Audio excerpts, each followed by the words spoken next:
ಅದಕ್ಕೆ ಬೇರೆ ಯಾರು ಬೇಡ, ಈ ತರ ಒಂದಿಬ್ರು ಫ್ರೆಂಡ್ಸ್ಗಳಿದ್ರೆ ಅಷ್ಟೇ ಸಾಕು. ಹಾಯ್ ಫ್ರೆಂಡ್ಸ್, ನಮಸ್ಕಾರ. ನಾನು ನಿಮ್ಮ Kavya. Welcome back to our YouTube channel. ಇವತ್ತು ನಾವು ರೆಸಾರ್ಟ್ ಹೋಗ್ತಾ ಇದೀವಿ, ನಮ್ಮ ಫ್ರೆಂಡ್ಸ್ ಮತ್ತೆ ನಾನು. ಲಾಸ್ಟ್ ಟೈಮ್ ನಾನು ನಿಮ್ಗೆ ಹೇಳಿದ್ದೆ ಅಲ್ವಾ, ಒಬ್ರು ಮಿಸ್ಸಿಂಗ್ ಇದಾರೆ ಅಂತ. ಅವಳೆ ಇವಳು ನೋಡಿ. ಮತ್ತೆ ವೆಲ್ಕಮ್ ಡ್ರಿಂಕ್ಸ್ ಆದ್ಮೇಲೆ ನಾವು ಹೊರಟಿದ್ದೆ ಆಕ್ಟಿವಿಟೀಸ್ ಆಡಕ್ಕೆ ಅಂತ. ಸೊ ಫಸ್ಟ್ ನಾವು ಆಡಿದ್ದೆ ಜಿಪ್ ಲೈನ್. ಸೊ ಈ ಜಿಪ್ ಲೈನ್ ತುಂಬಾ ಚೆನ್ನಾಗಿತ್ತು. ಆಕ್ಚುಲಿ ನನಗೇನು ಭಯ ಆಗ್ಲಿಲ್ಲ, ಅವಳೇ ಸಿಕ್ಕಾಪಟ್ಟೆ ಎದ್ರುಕೊಂಡಿದ್ದು. ಇನ್ನು ಈ ರೀಸನ್ಗೆ ನಮ್ ಪುಸ್ತಕ ನಂಬರ್ 1 ಅಂತ ಇಟ್ಟಿದ್ದೀನಿ ಹೆಸರುನ.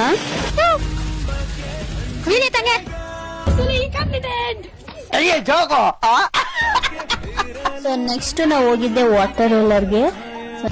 ಲೈವ್ ಕೌಂಟ್ರಲ್ಲಿ ನನ್ಗೂ ಫ್ರೆಂಡ್ಸ್ಗೆ ತುಂಬಾ ಇಷ್ಟ ಆಗಿದ್ದು ಅಂತಂದ್ರೆ ಫಿಶ್ ಮತ್ತೆ ಪಾನಿಪುರಿ ತಿಂತಾ ಇದೀನಿ. ಹೇಗಿದೆ ಅಂತ ಹೇಳ್ತೀನಿ. ಲೈವ್ ಕೌಂಟರಲ್ಲಿ ಊಟ ಜಾಸ್ತಿ ಆಗೋಯ್ತು, ಅದಕ್ಕೋಸ್ಕರ ನಾವು ಜಾಸ್ತಿ ಊಟ ಮಾಡಕ್ ಹೋಗ್ಲಿಲ್ಲ. ಜಸ್ಟ್ ಚೇಂಜ್ ಮಾಡ್ಕೊಂಡು ಹೀಗೆ ಪೂಲ್ ಸೈಡ್ ಅಲ್ಲಿ ಕುತ್ಕೊಂಡು ಹೀಗೆ ಮಾತಾಡ್ತಾ ಇದ್ದೋ. ವಿಡಿಯೋನೇ ಮಾಡ್ತಾರೆ, ಅದನ್ನ ವಿಡಿಯೋದಲ್ಲಿ ಹೇಳ್ಬೇಕು. ತುಂಬಾ ಇದೆ, ಇಲ್ಲೊಂದು ಸಮಸ್ಯೆ ಖಂಡಿತ ಇದೆ.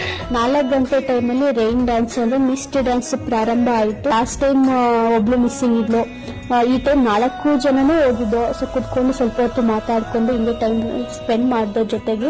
ಸೊ ನಾನು ಯಾವಾಗ್ಲೂ ಹೇಳೋ ತರನೇ, ಸೊ ನಮ್ಗೆ ಯಾವತ್ತೂ ಮನಿ ಇಂಪಾರ್ಟೆಂಟ್ ಆಗಲ್ಲ, ಮೆಮೊರೀಸ್ ನಮ್ಗೆ ಇಂಪಾರ್ಟೆಂಟ್ ಆಗುತ್ತೆ. ಸಾಧ್ಯ ಆದಷ್ಟು ನಾವು ಮೆಮೊರೀಸ್ ನ ಕ್ರಿಯೇಟ್ ಮಾಡ್ಕೋಬೇಕು ಲೈಫಲ್ಲಿ. ಸೊ ಈ ವಿಡಿಯೋ ಇಷ್ಟ ಆದರೆ ಲೈಕ್ ಮಾಡಿ, ಶೇರ್ ಮಾಡಿ, ಕಮೆಂಟ್ ಮಾಡಿ, ಹಂಗ್ ಮಾಡಿದಾನೆ ಸಬ್ಸ್ಕ್ರೈಬ್ ಮಾಡಿ. Thank you.